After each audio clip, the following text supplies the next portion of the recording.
नौ शीत युद्ध। ये तो मैं बताया था कि शीत युद्ध तो एक समझाया था आप लोगों को कि शीत युद्ध है क्या।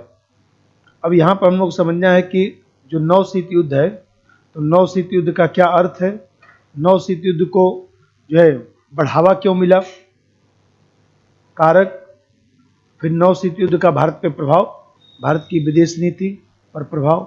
तो जैसे कल बता रहा था कि जो 9/11 घटना हुआ, तो 9/11 जो घटना हुआ, उस घटना के बाद जो है रूस ने अपनी विदेश नीति में परिवर्तन कर लिया।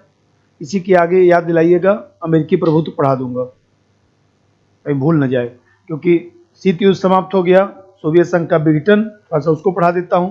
सोवियत संघ का विघटन, क्योंकि यूक्रेन संकट चल रहा है, तो सोवियत संघ के विघटन का भारत की विदेश नीति पर प्रभाव पूछ सकता है, क्योंकि बैकग्राउंड में भी जाकर कभी कभी पूछने लगता है।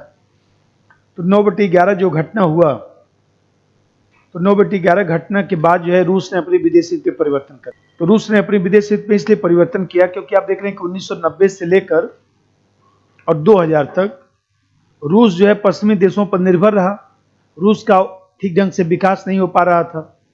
अब रूस को ये लगने लगा, जब पुतिन साहब राष्ट्रपति बने, तो पुतिन साहब को ये लगा कि हमारे पास हथियार है, हमारे पास खनिज संसाधन है, प्राकृतिक संसाधन है, तेल है, तो क्यों न इसको आधार बनाकर हम जो है वह तृतीय विश्व के देशों से संबंध बनाएं। भाई स्वाभाविक सी बात है कि रूस सैनिक रूप से तो मजबूत था ही, आर्थिक रूप से कमजोर हो गया था। तो रूस को लगा कि हमको जो है अन्य देशों से संबंध बनाना चाहिए, अन्य जो शक्ति केंद्र है, भारत है, चीन है, जर्मनी है, इनसे संबंध बनाना चाहिए, अमेरिका पर निर्भरता जो है कम करना चाहिए। यहीं से जो है माना जाता है कि नौ शीत युद्ध की शुरुआत होती है। अब जानते हैं कि एक तरफ अमेरिका जो है नाटो को तो समाप्त किया नहीं, और दूसरी तरफ यूएसएसआर जो है अब अपना गुटबंदी करना शुरू कर दिया, चीन के साथ संबंध, भारत के साथ संबंध, जर्मनी के साथ संबंध बनाना शुरू कर दिया। अब देख रहे हैं कि नाटो अपना भौगोलिक विस्तार करने लगा, पश्चिमी यूरोप के देशों के साथ पूर्वी यूरोप के देशों को भी शामिल करना शुरू कर दिया, जैसे पोलैंड को शामिल कर लिया। अब फिर यूएसएसआर की जगह पर जो रूस आ गया है, इस रूस ने जो है सीएसटीओ बना लिया, और सीएसटीओ बना लिया, और सीएसटीओ बनाकर कहीं ना कहीं जो है अपनी स्थिति मजबूत करने लगा, और इस तरह से नया जो है शक्ति संतुलन बनना शुरू हो गया। और फिर आप देखते होंगे कि सीरिया संकट में भी दिखाई दिया, उत्तरी कोरिया का जो विवाद उत्पन्न होता है उसमें भी ये चीज दिखाई दिया। फिर आप देख रहे हैं कि इजराइल और हमास के मध्य संघर्ष है, तो वहां पर भी दो गुटबंदी दिखाई दे रही है, एक अमेरिका का गुट दिखाई दे रहा है, एक जो है रूस का गुट दिखाई दे रहा है। तो ये जो सब पहलू था, इसी को औपचारिक रूप से एक विचारक है लुई हाल, तो उसकी जो किताब आई है न्यू कोल्ड वार पर, इसी ने जो है लुई हाल ने बताया कि विश्व में भले ही शीत युद्ध समाप्त हो गया 1990 में, और बीच में जो है गैप रहा जो अमेरिकी प्रभुत्व के रूप में दिखाई दिया, अभी पढ़ाता हूं, लेकिन 2000 के बाद कहीं न कहीं विश्व में जो है पुनः गुटबंदी दिखाई दे रहा है, जिसमें रूस जो है, रूस चीन आपस में मिल रहे हैं, ईरान को मिला दिया, उत्तरी कोरिया को यहाँ मिला लिया, और दूसरी तरफ अमेरिका जो है वो देखा जाए तो अपने परंपरागत जो देश हैं उनसे संबंधों को बनाया हुआ है। ये जो एक नया बैलेंस बना है, इसी को लुई हाल ने जो है न्यू कोल्ड वार का नाम दिया। चैनल पहले भूमिका लिख दीजिए, बहुत इंपॉर्टेंट चीज है, आ सकता है जीएस में। 9/11 घटना के बाद रूस ने अपनी विदेश नीति में परिवर्तन किया, हथियार और प्राकृतिक संसाधनों को आधार बनाकर विश्व के अन्य शक्ति केंद्रों भारत, चीन, जर्मनी संबंधों की स्थापना किया। अमेरिका तथा पश्चिमी देशों पर निर्भरता कम करने लगा। दूसरी ओर अमेरिका नाटो का भौगोलिक विस्तार करने लगा।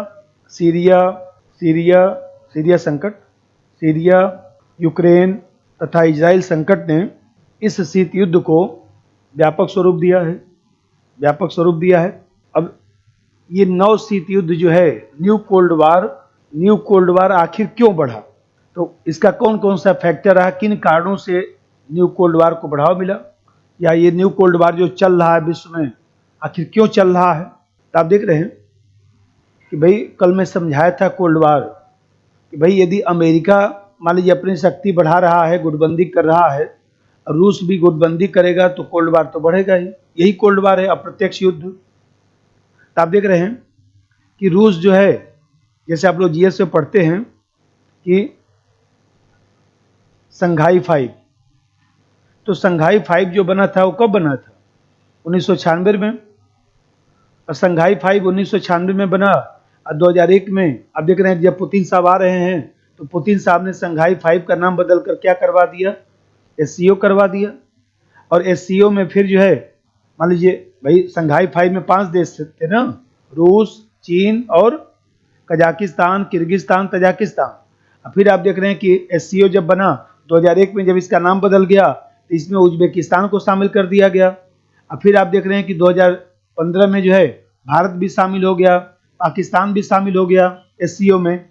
और फिर अभी आप देख रहे हैं कि 2023 में जो बैठक हुई तो आप देख रहे हैं कि एससीओ में की जो बैठक है उसमें जो है 6 देशों को और शामिल कर दिया गया। याद होगा ईरान को शामिल कर दिया गया, ईरान को शामिल किया गया, अन्य देशों को भी शामिल कर दिया गया। तो आप देख रहे हैं ये एक प्रकार से गुटबंदी ही तो हुआ कि नाटो को काउंटर करने के लिए रूस जो है धीरे धीरे इसका विस्तार करना शुरू कर दिया। तो ये शीत युद्ध को क्या करेगा? बढ़ावा देगा। नंबर 1, रूस नाटो को काउंटर करने के लिए एससीओ का विस्तार कर रहा है। जैसे एससीओ में भारत, पाकिस्तान, ईरान को सदस्यता दिया गया है। अब दूसरा फैक्टर समझिए कि भाई जो नौ शीत युद्ध चल रहा है, इस नौ शीत युद्ध को जो है बढ़ावा देने में अमेरिका की भी भूमिका है। आप देख रहे हैं कि सीरिया संकट में रूस और अमेरिका के बीच दूरी बढ़ गई। फिर आप देख रहे हैं कि इजराइल हमास जो संघर्ष हो रहा है तो अमेरिका खुलकर जो है इजराइल का समर्थन कर रहा है, लेकिन रूस ने इजराइल का समर्थन अभी तक नहीं किया। रूस अभी भी ईरान का समर्थन कर रहा है, अरब जगत का समर्थन कर रहा है। तो अभी बताइए, अभी आप देखे होंगे कि कल जो है ईरान और रूस के मध्य जो है समझौता भी हुआ है, पढ़े होंगे आप लोग पेपर में। तो आप देख रहे हैं कि ये जो परिस्थिति उत्पन्न हो रही है उससे नौ शीत युद्ध और बढ़ेगा, क्योंकि यदि मान लीजिए इजराइल हमास संघर्ष में रूस यदि इजराइल का समर्थन करता तो ये नौ शीत युद्ध कम होता, लेकिन रूस अप्रत्यक्ष रूप से फिलिस्तीन का समर्थन कर रहा है, ईरान का समर्थन कर रहा है। ईरान और इजराइल आपस में दुश्मनी है। जब ईरान का समर्थन करेगा इसका मतलब कि कहीं न कहीं अप्रत्यक्ष रूप से फिलिस्तीन का समर्थन कर रहा है। अमेरिका खुलकर इजराइल के साथ है, अपना बेड़ा भी सागर में लगा रखा है। नंबर 2, इजराइल हमास संघर्ष में अमेरिका खुलकर इजराइल का समर्थन कर रहा है, और दूसरी ओर रूस, चीन, ईरान गठबंधन अप्रत्यक्षतः फिलिस्तीन का समर्थन कर रहे हैं। अब देखिए यूक्रेन संकट ने भी नव शीत युद्ध को बढ़ावा दिया, क्योंकि यूक्रेन संकट में जो है अमेरिका ने ही तो प्रस्ताव रखा कि यूक्रेन नाटो का सदस्य बन जाए। तो आप देख रहे हैं कि यूक्रेन जब नाटो का सदस्य बनेगा, यूक्रेन में जो है रूस की सेना रहेगी, तो स्वाभाविक सी बात है कि रूस की जो है सुरक्षा प्रभावित होगी। इसलिए रूस ने आक्रमण कर दिया। जब रूस ने आक्रमण कर दिया तो अमेरिका जो है यूक्रेन की सहायता कर रहा है। यह जब यूक्रेन की सहायता अमेरिका करेगा तो स्वाभाविक सी बात है कि तनाव कम होगा कि ज़्यादा होगा। तो ज़्यादा होगा तो नव शीत युद्ध और बढ़ेगा। नंबर 3 लिख दीजिए, यूक्रेन संकट ने नव शीत युद्ध को बढ़ावा दिया, क्योंकि यदि यूक्रेन नाटो में शामिल होता है तो रूस की सुरक्षा प्रभावित होती। नाटो का सदस्य बनने के बाद पोलैंड नाटो का सदस्य बना और अमेरिका ने वहाँ नाटो की सेना रख दी, जिससे रूस के मन में शंका उत्पन्न हुआ। अब जरा देखिए, जो विश्व राजनीति में जो आवश्यकता है उसने भी नव शीत युद्ध को बढ़ावा दिया। आप देख रहे हैं कि रूस का जर्मनी, बेल्जियम, नीदरलैंड इस तरह के देशों से पहले मधुर संबंध नहीं था रूस का, लेकिन आप देख रहे हैं कि पिछले 8-10 सालों से रूस का यूरोप के अनेक देशों से, फ्रांस से भी अच्छे संबंध है रूस के। फ्रांस भी एनर्जी लेता है, तो आप देख रहे हैं कि रूस का संबंध फ्रांस, जर्मनी, बेल्जियम जैसे देशों से बनना शुरू हो गया और यूरोप ऊर्जा आवश्यकता के लिए रूस पर निर्भर भी होना शुरू हो गया। पूरा जर्मनी से पाइपलाइन भी रूस तक बना हुआ है, जिस पाइपलाइन को बंद करने की बात अमेरिका कर रहा था, जर्मनी ने मना कर दिया, बोला नहीं पाइपलाइन कैसे बंद होगा, हम लोग क्या सब सब बैठ जाएगा सिस्टम। कहाँ बंद हुआ, यूक्रेन संकट चलता रहा, पाइपलाइन भी चलता रहा, तभी तो अमेरिका नाराज हुआ जर्मनी से। जर्मनी ने कहा कि नहीं ऐसा नहीं हो सकता है। तो आप देख रहे हैं, तो यदि रूस जो है अमेरिका के परंपरागत क्षेत्र से संबंध बनाना शुरू कर देगा तो रूस अपने को मजबूत महसूस करने लगा और इस तरह से पूरा समीकरण बदला, जिसने नवशीत युद्ध को बढ़ावा दिया। नंबर 3, 4, पिछले वर्षों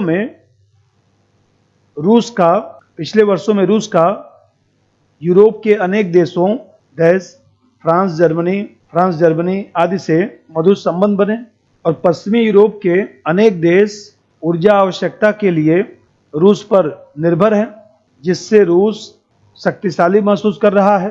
और फिर तमाम जो घटनाएं घटी हैं, जैसे आप देखे होंगे कि रूस के राजदूतों को जो है अमेरिका दबाव बना दिया पश्चिमी यूरोप के देशों पर और रूस के राजदूतों को वापस भेज दिया गया। याद होगा घटनाक्रम 2-3 साल पहले का। या देखे होंगे कि मान लीजिए जो आकस बनाया गया, अभी पढ़ाऊंगा आकस, तो आकस जो बनाया गया, तो आप देख रहे हैं कि आकस में ए का मतलब ऑस्ट्रेलिया, यूके मतलब ब्रिटेन, यूएस मतलब अमेरिका। तो आप देख रहे हैं कि जो आकस बनाया गया, इस आकस के माध्यम से आप देख रहे हैं कि अमेरिका ने ब्रिटेन और ऑस्ट्रेलिया को परमाणु पनडुब्बी दे दिया, लेकिन भारत को तो दिया नहीं, चीन को तो दिया नहीं। तो वैसी दशा में देखा जाए तो चीन और रूस गठबंधन, तो चीन के मुहाने पर ही जो है परमाणु पनडुब्बी अमेरिका ने लगवा दिया। तो इससे अब रूस के मन में क्या उत्पन्न हुआ, चीन और रूस कोई अलग थोड़े न है। तो कहीं न कहीं चीन ने रूस से बात शिकायत की, तो रूस ने कहा कि अमेरिका तो सुधर नहीं सकता है। तो ये जो घटनाक्रम है, तथ्यात्मक घटनाएं, उन तथ्यात्मक घटनाओं ने भी न्यू कोल्ड वार को बढ़ावा दिया है। अब इसका भारत पे प्रभाव 3-4 हो गया, भारत पे प्रभाव।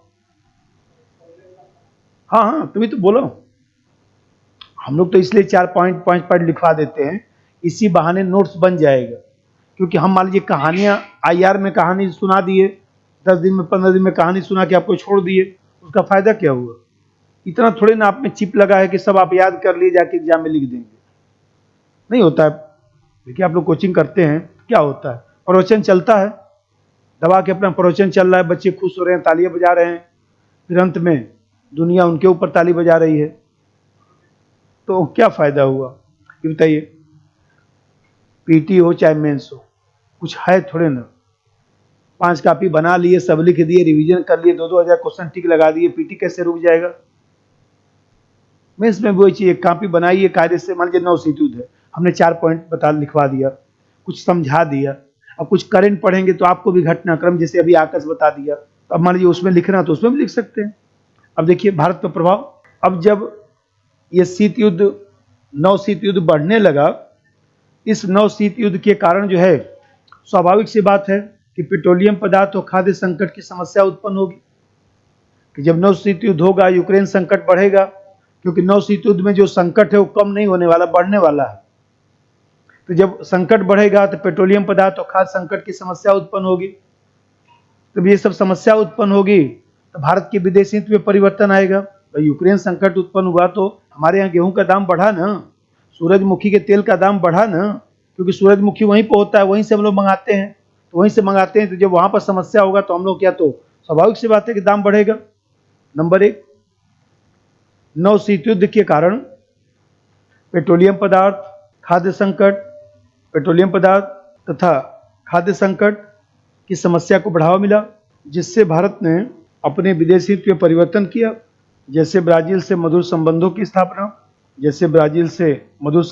स्थापना, वेनेजुएला, ब्राजील सबसे भारत संबंध बना रहा है, क्योंकि वहां से ही हम समस्या का निदान कर सकते हैं। अब देखिए, जब 9 शीत युद्ध बढ़ेगा तो अंतर्राष्ट्रीय और क्षेत्रीय स्तर पर संगठन भी बढ़ेंगे, गुटबंदी भी बढ़ेगी। ऐसी गुटबंदी का परिणाम है कि क्वाड बनाया गया, इसी गुटबंदी का परिणाम है कि I2U2 बनाया गया, इसी गुटबंदी का परिणाम है कि AUKUS बनाया गया। तो आप देख रहे हैं कि जितने संगठन बने इसी नवशीत युद्ध के ही परिणाम है। ये संगठन जो है विश्व सहयोग या क्षेत्रीय सहयोग की बात नहीं है, ये संगठन नवशीत युद्ध को काउंटर करने के लिए, नवशीत युद्ध के कारण ये सब संगठन बन गए। देखिए क्वाड असफल भी हो रहा है, पेपर में पढ़ रहे होंगे आप लोग, क्वाड असफल हो रहा है। ये I2U2 भी तो असफल हो गया भाई। I2U2 में कौन कौन है? भारत है, इजराइल है और UAE है और अमेरिका है। तो देखा जाए तो बताइए, अब यूक्रेन जो इजराइल संकट उत्पन्न हुआ है उससे UAE अब खुलकर अमेरिका का साथ नहीं दे रहा है ना, तो ये I2U2 भी तो प्रभावित हुआ, क्वाड भी प्रभावित हुआ। तो क्वाड प्रभावित हुआ क्योंकि क्वाड में कौन कौन है? भारत है, ऑस्ट्रेलिया है, जापान है और अमेरिका है। ये बताइए अब यहाँ पर समस्या क्या उत्पन्न हुआ? समस्या ये उत्पन्न हुआ कि क्वाड को रूस और चीन जो है कह दिए कि भाई हमको काउंटर करने के लिए बनाया गया है। तो काउंटर करने के लिए बनाया गया तो भारत जो है स्ट्रेटेजिक ऑटोनॉमी पर काम कर रहा है। जब स्ट्रेटेजिक ऑटोनॉमी पर काम करेगा तो क्वाड में खुलकर जो है भारत मदद तो कर नहीं सकता है। लिख दीजिए। नंबर 2, नवशीत युद्ध की परिस्थितियों ने अंतर्राष्ट्रीय तथा क्षेत्रीय स्तर पर संगठनों को बढ़ावा दिया, जैसे क्वाड I2U2 में भारत सदस्य बना। दूसरी ओर AUKUS बनाकर चीन को काउंटर किया गया। भाई नवशीत युद्ध बढ़ेगा तो स्वाभाविक सी बात है कि शस्त्र संस्कृति बढ़ेगा। भाई शीत युद्ध बढ़ेगा तो शस्त्र संस्कृति बढ़ेगा, तो नवशीत युद्ध बढ़ेगा तब भी शस्त्र संस्कृति बढ़ेगा। जब शस्त्र संस्कृति बढ़ेगा तो निशस्त्रीकरण की प्रक्रिया प्रभावित होगी। तो आप देख रहे हैं कि जो NPT है, CTBT है, अभी आगे हम लोग पढ़ेंगे, NPT CTBT जो है ये सब अप्रासंगिक हो रहा है। तो कहीं ना कहीं देख रहे हैं कि ऑस्ट्रेलिया समूह है, चाहे मान लीजिए वासेनार समूह है, जितना आप लोग पढ़ते होंगे, वो कहीं ना कहीं सफल नहीं है। रासायनिक हथियारों को कम करने संबंधी जो समझौता हो रहा था सब असफल हो गया। और इस तरह से देखा जाए तो भारत की विदेशी नीति भी प्रभावित हो गई। क्यों प्रभावित हो गई? क्योंकि यदि मान लीजिए निशस्त्रीकरण को बढ़ावा मिलता तो उससे थोड़ा सा जो है वो देखा जाए तो चीन पर दबाव बनता, लेकिन शस्त्र संस्कृति को बढ़ावा मिलने के कारण जो है पुनः चीन कहीं ना कहीं मजबूत होगा। चीन इसलिए मजबूत होगा क्योंकि रूस चीन की सहायता करेगा, सीधी सी बात है। अभी बोला हूं कि रूस, चीन, ईरान, पाकिस्तान ये सब एक ही गठबंधन में है। अब भारत का कोई भरोसा नहीं कि किस गठबंधन में। तो ये जब रूस और ईरान, चीन सब मजबूत होंगे, आपस में मिलेंगे, इससे जो है चीन की शक्ति बढ़ेगी। और चीन की शक्ति बढ़ेगी तो स्वाभाविक सी बात है कि चीन हमारा भूमि कब्जा करेगा। तभी तो देख रहे हैं कि पिछले 2 सालों से चीन जो है सीमा विवाद को बढ़ावा दे रहा है, क्योंकि चीन को लगता है कि यही समय है जब हम भारत की भूमि को कुछ ले सकते हैं। अगला पॉइंट, नवशीत युद्ध ने चीन को शक्तिशाली किया है। नवशीत युद्ध ने चीन को शक्तिशाली किया है क्योंकि रूस चीन गठबंधन का विकास हुआ। इसके कारण चीन सीमा विवाद को बढ़ावा दे रहा है। देखिए सबसे बड़ी बात है कि वर्तमान जो नवशीत युद्ध की परिस्थिति है उसमें रूस आर्थिक रूप से जो है किससे मदद ले रहा है? चीन से। रूस की निर्भरता चीन पर बढ़ती जा रही है और अभी मैं बताया कि रूस की निर्भरता चीन पर बढ़ेगी तो चीन ज़्यादा शक्तिशाली हो जाएगा। जब चीन शक्तिशाली हो जाएगा तो भारत रूस संबंध भी तो प्रभावित होगा। एस जयशंकर साहब कल गए रूस। एस जयशंकर साहब रूस क्यों गए? ये सोचना चाहिए था कि रूस जाने का क्या पर्पज है। तो पर्पज ये है कि हमारा रूस से बहुत अच्छा संबंध नहीं है, इसलिए उसको मेंटेन करने के लिए बार बार जाना जरूरी है। अब पुतिन साहब ने भी कहा कि भाई मोदी साहब को भारत आना चाहिए, अरे रसिया आना चाहिए, हम लोग वेट कर रहे हैं। जब पहले तो मोदी साहब चुनाव लड़ लें, चुनाव जीतने की भी उन्होंने बधाई दिया। तो हम कहते हैं कि ये घटनाक्रम आखिर क्यों हुआ? क्योंकि नवशीत युद्ध की परिस्थिति है। यदि हम नहीं जाएंगे तो रूस से हमारी दूरी बढ़ती चली जाएगी। नंबर 3, रूस आर्थिक रूप से चीन पर निर्भर हो रहा है। रूस आर्थिक रूप से चीन पर निर्भर हो रहा है, जिससे भारत रूस संबंधों में दूरी बढ़ रही है। जिससे भारत रूस संबंधों में दूरी बढ़ रही है। भारत रूस संबंधों में दूरी बढ़ रही है। ये बताइए, इस नवशीत युद्ध ने, अभी मैं बताया कि रूस है, चीन है, ईरान है, सब जब एकजुट हो रहे हैं तो स्वाभाविक सी बात है कि अधिकांश खाड़ी देश जो है फिलिस्तीन का ही समर्थन कर रहे हैं। अधिकांश खाड़ी देश जब फिलिस्तीन का समर्थन करेंगे और भारत मध्यम मार्ग का प्रयोग करेगा तो भारत और खाड़ी देशों के मध्य भी तो दूरी बढ़ेगा। एक फोटो लिख लीजिएगा। खाड़ी देश, अधिकांश खाड़ी देश रूस चीन के साथ मिलकर फिलिस्तीन का समर्थन कर रहे हैं, जबकि भारत रणनीतिक स्वायत्तता पर कार्य कर रहा है, जिससे खाड़ी देशों से भारत का संबंध प्रभावित हो रहा है। खाड़ी देशों से भारत का संबंध प्रभावित हो रहा है।